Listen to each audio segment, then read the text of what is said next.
Feel like you're being pulled in 1,000 directions? Let's fix that. Download your free rebalancing toolkit and learn how to design an optimized week that lets you feel like you have it all. Get the goods at brilliantbalance.net/have-it-all.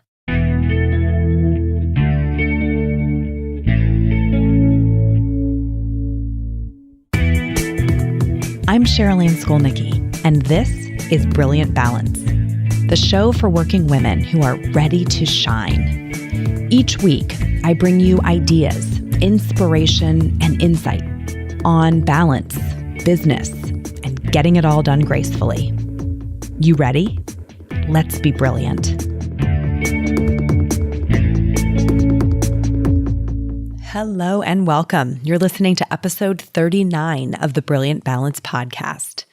Episode 39, y'all. What? How did we end up with 39 of these episodes already? We are almost to 40. And I have to tell you, I spent some time this week kind of looking back through some of the amazing reviews that you all have left in iTunes. And I thought I would just share one or two of them with you today because they made my day to read these. Here's one. It said, I found Cherylanne just when I needed wisdom and insight to make some major life changes.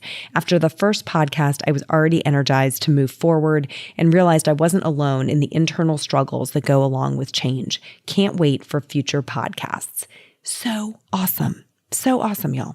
And then this woman said, it's incredible how Cherylanne can succinctly articulate hurdles and challenges and years of feeling off, which in most cases are pretty complicated underlying emotions.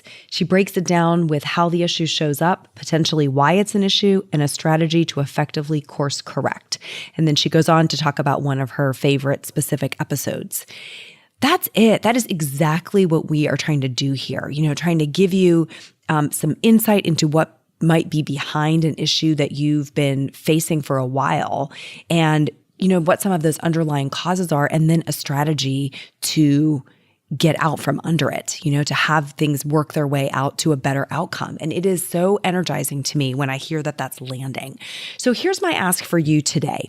If you are loving the podcast, and if you have 60 seconds to tell me about it, here's what you do. You go to iTunes, scroll down to where it says ratings and reviews.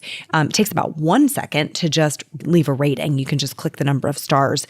Or if you have a minute to just type in a sentence or two about what you specifically are enjoying or appreciating about the podcast, I read every one of them, and it means the world to me to hear from you. So I would love it if you would do that.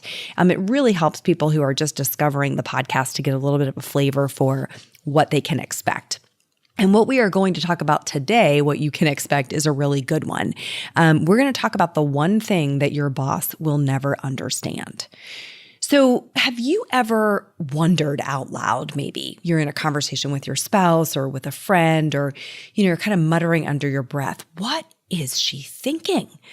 When you get handed that piece of work that's really more than you can handle, when you're already working 40, 50, 60 hours a week or more, you're still taking work home to do in the evenings. When you're the one telling your family you just need a few hours or a half day or a day on the weekend so you can catch up at the office. And then your boss comes to you and hands you the next thing. What gives? You start thinking, why don't they just hire more people? This is ridiculous. I cannot do anymore. Well, who do they think I am? What I want to talk about today is how we get into that situation. Because there is one thing that your boss will never fully understand, and that is your true capacity. Let's think about this. Let's think about your boss as the sort of personal representative of the company. The company will certainly never understand what it feels like to be you. They'll never understand what you're saying no to in order to say yes to that project or that deadline, or say yes to the meeting or the trip, right? They don't know that the nameless, faceless entity of the company doesn't know that. But I'm going to argue that neither does your boss. I think we can put aside the supposition that your boss is just some sort of evil person, that she's totally out of touch, or that she's, pawning her work off on you.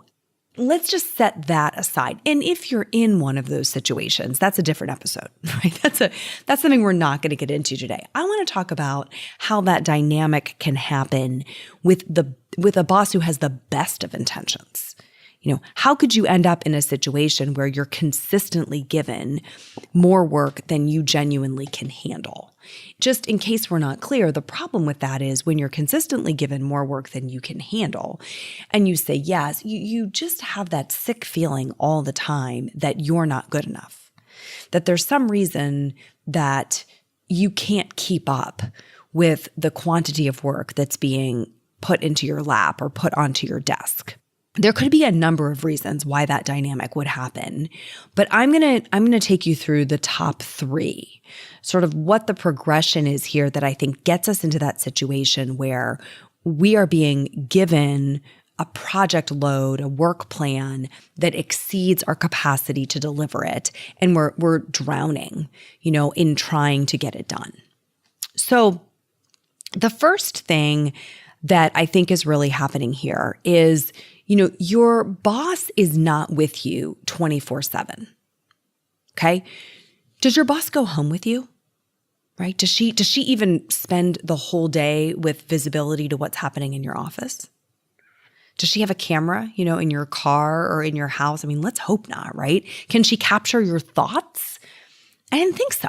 So what that means is if your boss is not with you 24/7, then she has no observable data to tell her that the system, in this case you, is overloaded, right? It's actually not possible for her to see that because all she sees is somebody who's working hard during the hours that you're at work, or she sees emails coming in the evening maybe, but she doesn't really know what have you done in between, right? Maybe you've been hanging out at the pool all afternoon or, laying around reading magazines all afternoon. I know that's unlikely, but your boss doesn't really know. So when they see those emails coming in late in the evening, maybe she thinks that's normal or that's time that you've allocated to do the work. So they're not with you 24/7, which means they don't understand how much of your 24-hour day is getting consumed by the work that you've been assigned. Okay, which means, again, no observable data. There's no way for your boss to get a data point on this because she doesn't have all the data. Which leads me to the second point, which is you're probably not telling her, right? Because we have a narrative that goes something like this. I got handed more work than I can do, but if I tell her, then she'll think that I'm terrible at my job, and then I will get fired. And it's usually that short, that if I were to say, I can't get all this work done, that somehow it would be a reflection back on me as an individual and that there would be negative consequences. I would either not get the performance rating that I want, or I wouldn't get the promotion that I want, or I wouldn't get the next assignment, or worst case scenario, I'll lose my job. And I'm going to tell you this, guys, it is not always a conscious thought pattern, right? That narrative that I just described is often subconscious. It's not something we're articulating. We just have a gut feeling of unease about explaining to our leadership that the amount of work we're being given is not humanly completable, right? Within the deadlines that we're being given. What do? We just keep stretching the amount of time that we are willing to devote to work. So when you're not telling her, then she doesn't have any reported data to tell her that the system is overloaded. So in the first one, since she's not with you 24/7, she can't make an observation. There's no observable data. In the second piece, if you're not voicing your concerns, she doesn't have that reported data to take into consideration either. Okay, so now we have a leader who's trying to manage an organization, which probably includes assigning work to multiple people, and she doesn't have the ability to really see the full system in action because she's only seeing the workday, and she doesn't have anybody telling her that this is not working.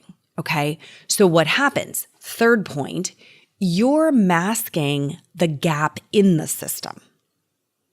right? If you think about the amount of work being done as sort of an ecosystem, all of you and your colleagues have the ability to get work done. If nothing is falling through the cracks because everybody is plugging those holes with their bodies, right? And you're using your time, what could be your personal time, to complete work that didn't fit into your workday, and your boss doesn't know you're doing that, and there's no way to observe you doing that, and you're not telling her you're doing that, all she sees is a system in which all the work is getting done.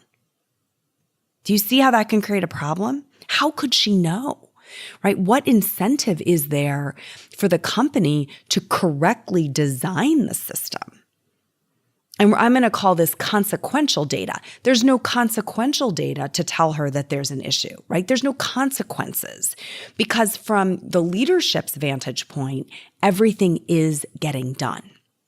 So you and your colleagues may believe by sort of being good team players and taking it on and getting it all done at the expense of your personal lives, that you're being, of higher service to the company. And there may be an element of that that's true, right? It is valuable to the company to be able to hire fewer people, to get the work done with fewer employees, but there will never be an appropriately designed organizational structure or system if everyone is lying about what they really can get done. Feel like you're being pulled in 1,000 directions? Let's fix that. Download your free rebalancing toolkit and learn how to design an optimized week that lets you feel like you have it all. Get the goods at brilliantbalance.net/have-it-all. If you think about the slippery slope that we've been on for years, as technology made it possible for us to work outside the office, right? We can work just as easily from home in many cases as we can from the office. In some cases, we can work from our car.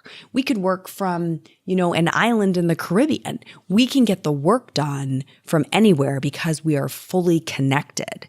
But because of that, we've lost these natural points in the system. Like, go back to the 1950s or 60s when everybody was working in an office. Their work didn't begin until they walked in the door because everything they needed to do the work lived there. And their work ended when they walked out the door. So what did that boss have? They had observable data, right? They were actually seeing all the work get done. That just gave them an absolutely true picture of how much effort was really being put in. But as we have sort of decentralized the work into a system where we're working from everywhere at any time, and we're doing it in the name of flexibility, which we like, this is one of the unintended consequences. This is creating a situation in which we are masking the gap in the system because we are creating like a big Band-Aid. We are becoming this Band-Aid that we're never going to make it visible until we get really honest. Okay. So what I want to leave you with is, how do you reverse this trend? How do you get back into integrity about what is a realistic amount of work for you? Well, the first thing you have to do is get very clear about how much of your 24-hour day or your 7-day week you are willing, with an open heart, right? Without resentment. How much are you willing to work? And anything that doesn't fit into that, amount of time, you need to take to your boss. And you have a discussion about choices and priorities. So together, you can decide, look, here's all the things that I am trying to do. And it is taking me more than what is realistic for me to work, right? It's eating into my ability to have a healthy family life and a healthy personal sense of well-being. So I need some help deciding what is not going to get done. We need to make choices together about maybe what could go to someone else. Possible. It could get delegated differently inside the team. What work maybe needs to be done differently? Is there a different approach that can make it more efficient in the way it gets done?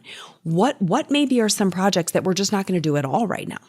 Because the biggest thing I would tell you is the consequence of collectively kind of this layer of management in organizations not being honest about their capacity is that companies are taking on more than they have a right to take on because they're not being forced to make priority calls and to do adequate sequencing of projects. So they think the throughput of their organization is higher than it really is. So collectively, when we have the confidence and the courage to initiate these discussions, we help ourselves and we help the companies because the companies can sort of more appropriately design the project loads, the pacing of those projects. And what they get back is really pretty awesome. They get a more engaged, thriving workforce, right, that's adequately staffed for the work. So what gets tamped down, the trade-off they're making is we may have been getting a little bit done before, but boy, there was a lot of resentment. And if we make this shift, we may get less done or things may take longer, but we will have this highly engaged, healthy, thriving workforce who's like all in, right? Who's not feeling that low-grade resentment every day, every night, every weekend because they feel like the company has taken too much of their lives. So that's how you reverse the trend. Now, does that require bravery? You bet, right? This is not something that most people are walking around doing. Most people are putting their head down, taking on the work, drowning in it, and harboring resentment out of fear that if they don't do that, they won't have a job. I'm challenging you to be someone who gracefully and with the highest intention of both the company and yourself in mind, helps navigate this territory. Not with anger, not with, resentment, but really, I think what it demonstrates when you're able to have this conversation well is that you see the big picture, that you really do understand what it takes to run an organization that is healthy and thriving and engaged, and that you're willing to be a part of the solution, of working on the highest priority work. And I'll tell you, there will be low-hanging fruit. You'll get into the first conversation about this, and there'll be some easy wins. And then you'll reach the point where they're like, I just don't know what we're going to do. Like, if you don't do this, what are we going to do? And that's where the most important discussions are going to happen because that's where you become a part of the organization's strategy and design. And I will say this will play out differently depending on how junior or senior you are in the organization, but it fundamentally will work at every level. Now, you need to be prepared that one thing you may hear back is other people are getting this work done. Okay. May be true. There may be efficiency opportunities that you're overlooking that you could learn to get faster at the work that's been allotted. It also could be that those other people are breaking their lives in service to the company and they haven't come forward yet. So you may hear that. And what will happen is you're going to fight that feeling. You're going to want to capitulate, right? Because it's going to be uncomfortable. And at some point, before you even start the dialogue, you're going to be saying to yourself, I know I could get this done if I just had more time. If I could just figure out how to get a little bit more time, I could get all this work done. And I feel very strongly that that is not the answer. And in fact, next week, we are going to talk about why I don't think that's the answer, why the problem is not that you just need more time. Okay, and if you've ever heard yourself say that, you're going to want to make sure that you join me next week for that because it's going to be a really good discussion. I think it will shift your mindset around that particular phrase of I just need more time. But between now and then, I want you to assess, have you leaned in too far to the amount of time that you're regularly giving to your job? Because if you're listening to this podcast because you're saying I'm out of balance, at a core level, what that probably means is one area of your life, likely work, is getting too much of your time, energy, attention at the expense of other areas of your life that you care deeply about. And my point today is the only person who can truly draw that line in the way that is exactly right for you is you. And until you have honored that by initiating this discussion with an open mind, you don't know exactly where the discussion will lead when it begins. But if you haven't initiated the discussion around, hey, let's take a look at everything that's on my plate. Let me be really honest about how much time and energy I'm devoting to getting this done and what I think is realistic. And let's see where the maneuverability is. If you haven't done that yet, then I would not settle in for the long haul, because doing so could really sign you up for a long period of resentment, ultimately leading to burnout. And that's where it's very clear that it's not good for you, and it's also not good for the company. Right? Because your output and the quality of your output will suffer for a long time before you finally reach the end of the road and say, I am so burned out that I just have to quit.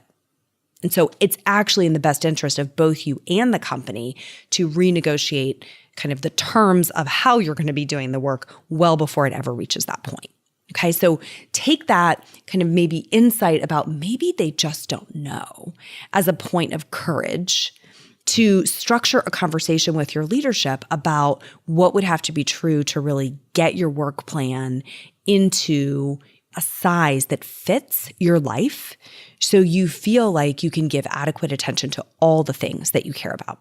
And when you do that, I would love to hear about it. So drop me a note, put something in comments on the podcast or on our website where the podcast lives. I would really love to hear what you're going to go do with this insight. And the next time we're going to come back and talk about that phrase, if I just had more time, I just need more time. And I'm going to break that one down for you and help you understand that you really do not just need more time. There's a different kind of dynamic at play that is much more powerful to address. Okay, so that is it for today, my friends. Until we talk next time, go be brilliant.